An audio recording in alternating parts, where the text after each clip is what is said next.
sharing. And with that, it gives me the great pleasure to hand you over to Alan. Nice one, Tom.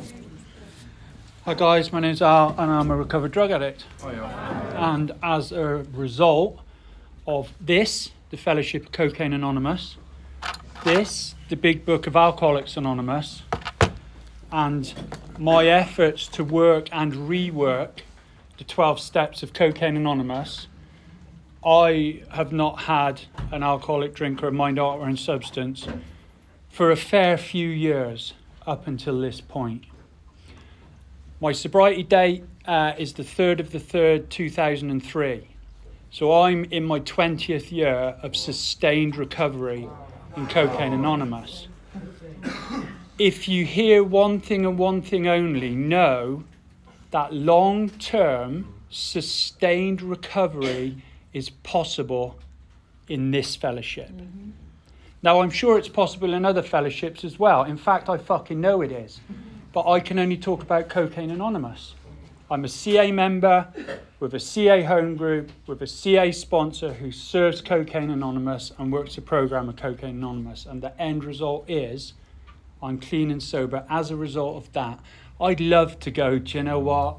I'm a spiritual fucking giant and it's all down to me. But the truth of the matter is, the moment things come back to me in my direction, they don't go well. They just don't go well. And the further I have moved from the last time I used and drank, the quicker things don't go well. If you think that long-term sobriety equals quality, that's not the case. If you think sticking around for years protects you, that's not the case. I promise you, I have to do as much, if not more now, for my recovery than I did when I first got here. And this is the thing. What I need to do for my recovery really is not that important. What's important is that everyone in this room knows what they need to do and you need to do for your recovery. There's a wonderful saying, and it's, we've got a spanner to fit every fucking nut that walks through that door. And you need to find the spanner that fits you. Yeah. So the sponsor that fits you, working this program in a way that works for you. See, you can get wrapped up in, is it too quick? Is it too slow? Do I do it this way? Do I do it that way? They do it this way. They do it that way. They do it that way. This program was written because there's not a one-size-fits-all. We're all different and we all have different needs. I know people who've been around as long as I have and go to 5 meetings a week. I know others that go to 1 meeting a week. I know others that see their sponsor twice a week and others that see it once a month. It needs to be what works for you. There's a bit in this book and it says, paraphrasing, this works for everyone who can be honest with themselves. And this is what it's about. See, we talk about, I've got to be honest with others, I've got to be honest with you, but ultimately, what I had to learn was how to be honest with myself. And I didn't like what I found out. I didn't like what was presented to me, and I didn't like what I first saw when I worked this program. It was unfucking comfortable. Yeah, at best. So 20 minutes is never long enough. I could talk about this for a long time, and I've got some old friends in here who've known me many years who will testify to that. But we haven't got a long time. So, my using, I started drinking, I was about 8 years old. In fact, I know when I started drinking, it was Christmas. My dad gave me some sherry.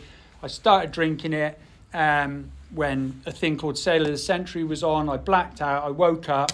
The Wizard of Oz was on the telly. I felt shit. I felt ropey. My stomach felt bad. My head felt bad. And even at that age, I knew I'd do it again. At 8 years old, I had found relief from something I had no clue I even had or understanding about. Just no clue. I went through school. I spent a lot of years with a glue bag stuck on my face and all that kind of stuff. Where I grew up, it was kind of in the countryside, and people weren't smoking weed or anything like that. It was years later. For us, it was like glue, solvent, petrol, the classy stuff.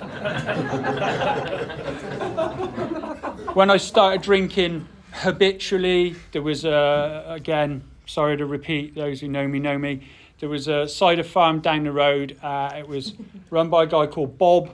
I'm convinced Bob was always pissed. He could never walk in a straight line. We called him Wobbly Bob. And for 50p, you take an old gallon container down there, and for 50p, you could get a gallon of his rough cider. It was called Wobbly Bob's Widowmaker. And when I drank Wobbly Bob's Widowmaker, things seemed all right. Now, those of you who've drank real rough cider before will know, as a substance, it's quite unusual. It doesn't like to be in the human body, and it likes to make its way out as quickly as it can in any direction. What you develop is really finely tuned decision-making skills, and you get quick on your toes. But Wobbly Bob's Widowmaker, again, fixed something I didn't know was wrong with me. I went through school. I did try other things to fix me. They kicked me out. They asked me to leave school fairly early on and said, "We prefer if you don't come back." I tried working. I didn't really take to that. It wasn't for me. I got married, had some children. My first wife still won't speak to me, and we've been divorced for many, many years. Many years. That didn't work for me. And I ended up working with a guy. I a couple of weeks doing a bit of painting and decorating. It was one of them brief moments where I thought, "Oh, I've got this." And he was on a script, on a methadone script. And he said, "If you tell the doctor this, he will give you this stuff." And he gave me 10 mil of it. It was another spiritual awakening for me. I was fixed again. I liked this green stuff. And I went to my doctors, and I knew a bit about addiction and heroin. I grew up with Zammo going, heroin screws you up, all that.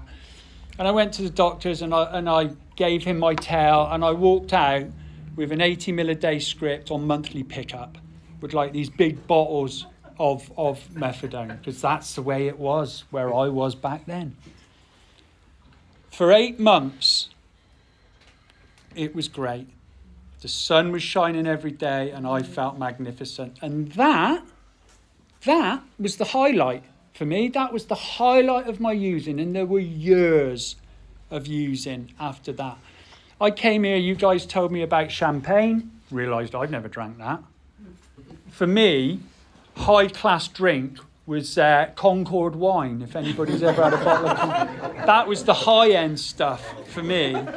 And if I was really treating myself on the cider front, Merry Down cider or at Christmas K cider. That was the pinnacle. You told me about cocaine. I realised I've never done cocaine in my life. There are dishonest drug dealers out there, because there are certainly people who have sold me what they said was cocaine. And when you've told me what it was like, it wasn't. My using was just always desperate. It was just get the gyro, score, walk miles, score, spoon wash, score, desperate. Always. I mean, it's funny because it's true, and we know laughter's identification. I would walk 14 miles to the nearest town. I would go into the local Asda, Sainsbury's, 7 stone. I would come out bandy-legged, 14.5 stone, weighed down with bacon and cheese, secreted in places bacon and cheese should never be. I would go and weigh in my bacon and cheese, because that's as close to dealing as I got. I was your bacon and cheese man, and occasionally batteries or razor blades if I got. I would go, I'd score, do it again, score, walk 14 miles back home, do the bit of gear I had, save a spoon wash for in the morning because I'm not stupid. Wake up at 3 o'clock, do the spoon wash because I am fucking stupid. Get back up in the morning, walk there again and do it again and again and again. My reality is I ended up on the streets in a town up the road, got into more trouble than I could handle again, and went to jail again. And I've been in and out of jail for kind of shoplifting and stuff. I was really fucking bad at it. like really bad. So I was always in and out of jail on stupid, and I went in on a bit longer a sentence. And I can remember the day I was in a jail called Camp Hill over on the Isle of Wight, and they come to my cell and they said, Dobbo, if you get involved in some kind of recovery program, because they were really pushing them in the jails at the time, there's a possibility that you'll get parole. And I can remember making a conscious decision that I was going to become a recovery fucking god, a Jedi of this stuff. Not because I wanted to get clean or sober or find God or a better way of life, but because I wanted to use. Because I wanted to get parole and use. And what happened from day one is you bunch of fellows with your spiritual trickery wound me in. And I didn't see it coming. See, nobody said keep coming back. What you said is, you best fucking stay. You just need to fucking stay. And while you're here, while you're staying, do something. Make some tea. Do some literature. Be of service. I come past here an hour and a half ago and I seen Bet coming in. Clearly coming in to get ready to set the tea up so we could have a cup of tea. Make yourself of use. They give me parole, I come out, I went into a treatment centre. If you're in a treatment centre, good on you. Stay, do what they're fucking telling you. Get yourself grounded and then come to us. Because they can help in some cases. They helped me stay in one place long enough to get here so you guys could show me how to live. Did that, come here, got a sponsor. The first guy who sponsored me, I have often said, if you imagine death without his coat on, this is what he looked like. Big bastard, gaunt. Come from Manchester. Now, I'm not saying this from anyone else from Manchester. I don't know what they're like up there, but he was the single most miserable bastard I've ever met in my life. And this is the thing. We sat down. Now, by the time I sat down with him, I was best part of a year. I'd got a year clean and sober in jail, and I'd started learning about the book, and I'd started working the steps, and there was some postal sponsor. We didn't do it in our fellowship then, but did it in another fellowship. So I was getting a grip of it. And I remember the first time I sat down with him, and I sat down with him, and he opened the book. He started talking about it, and I said, well, the thing you got to remember, Cole, is back in the mid-30s when Bill Wilson and Bob Smith sat down. He went, Al, let me stop you there. He said, it's quite difficult for me to get across to you how little I give a fuck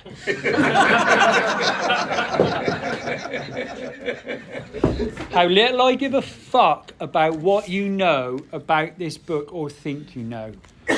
Do you want to work through the steps with me? Yes or no?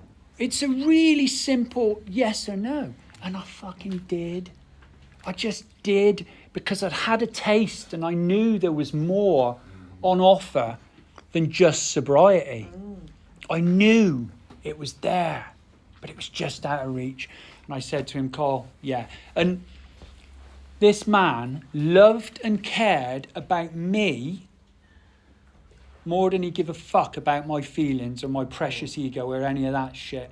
And he had enough faith in this program, and he was courageous enough to be honest and straight with me. And it fucking blew my mind. I'd spent a lifetime fast talking to slow thinking people. That was everything and all I knew. And all of a sudden I'm in front of him and he's like, it's not like that. It's not even I'm a sponsor and you're a sponsee. It's we are in this together. And we can get through this side by side. And that's what we fucking did. And I worked through the steps with him. The house has been pulled down now, but the house he lived in, it was like an old fucking derelict Scooby-Doo mansion up on the cliff top. And I can remember going there to do my step 5 with him, and it was just getting dark and it was all fucking spooky, and I was like, what the fuck? I did it. And I have worked and reworked the steps ever since then. Ever since then.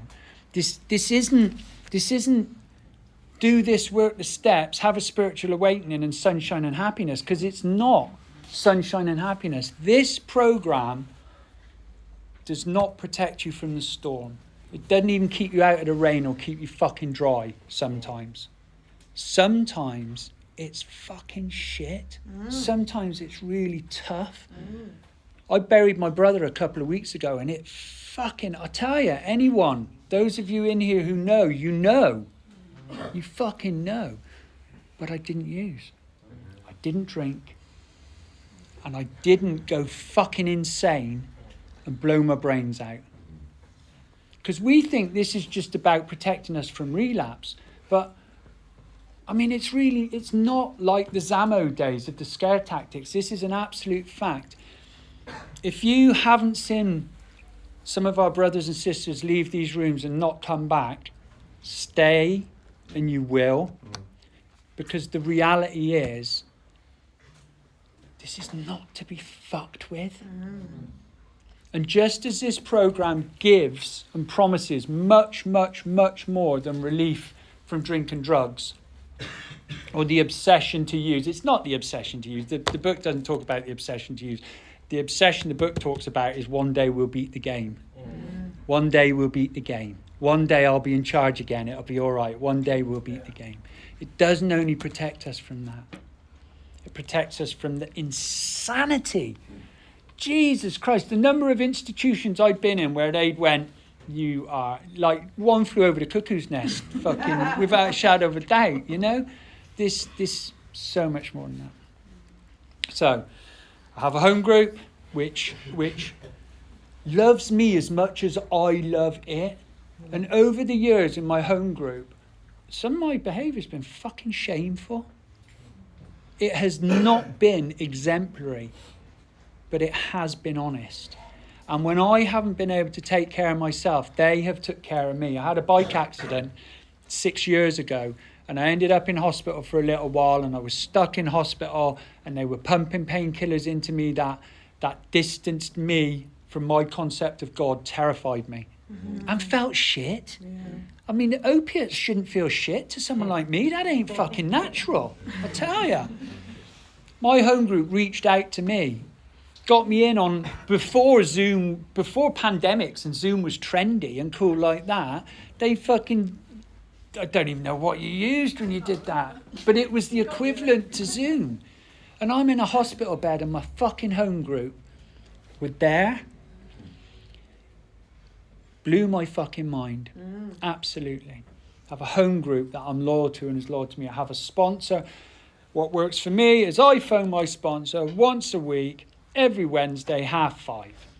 Now, what happens is 99% of the time when I ring him, I got fuck all to say. Because everything's dealt with, because this program helps me deal with it. But what it means is when it isn't okay, I'm phoning him anyway. Yeah. So I know I'm not bothering him. I know that. We work and rework the steps. I am in service to CA, and I've always been in service to CA. I try and measure that and keep them down a bit. There have been times where I've had a little bit of the old service junkie thing going on and lots, but the problem is I just want to control everything if I do that. So I try and keep that tempered, work and rework the steps, and the stuff that you have all and continue to teach me here, I try and take out there. Because it's really easy to sit here for 20 minutes and sound good. It's really easy to talk about the program and some of the catchwords sound good, and then go out there and be a complete and utter fucking knobhead in all areas of my life. Yeah. So I try and take what you teach me in here out there. Still sponsor people, still active in sponsorship, still get together with people and either look at steps, traditions, big book concepts. I don't fucking care. It's program related. And my life's good. And unless I do something remarkably stupid, there's a significant chance I'm not only going to get to the end of today, clean and sober, but I'm going to do it tomorrow. and the day after and the day after. We live this one day at a time from a spiritual basis, but make no mistake, I'm here for long-term, sustained fucking recovery.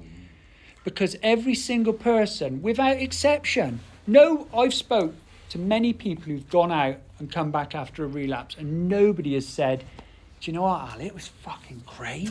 I strongly recommend it. Everybody tells me again and again, it's shit and hard work, and I'm a lazy bastard. I was told, if you're looking for the easier, softer option, this is it. This is the easier, softer option. If somebody says keep coming back, with all the love you can muster, tell them to go get fucked and stay. Because we need every single person in this room. Whether you're 20 minutes or 20 years makes no difference. This is the great leveller, and we're all equal and we all need each other. I'm just going to read a quick little paragraph out of the book because I like to read something from the book. And this is from the dusty bits, some of the stories at the back. This story is called Crossing the River of Denial. It's a great story. If you ever get, the woman who writes it writes a great story. Her story is great. If you ever get a chance, read it. But it says, so here I am, successful, moderately. I wouldn't say that. Wildly. Serene, moderately. And just a few of the gifts of the programme for surrendering, suiting up and showing up for everyday life. Good days and bad days. Reality is a wild ride, and I wouldn't miss it for the world. I don't question how this program works. I trust my God, stay involved in CA service, go to meetings, work with others, and practice the principles of the steps to the best of my willingness, because my ability is sometimes better, to the best of my willingness each day. I don't know which of these keeps me sober and clean, and I'm not about to try and find out. It's worked for quite a few days now, so I think I'll try it again tomorrow. Lovely. Thank you, guys. Lovely. Thanks.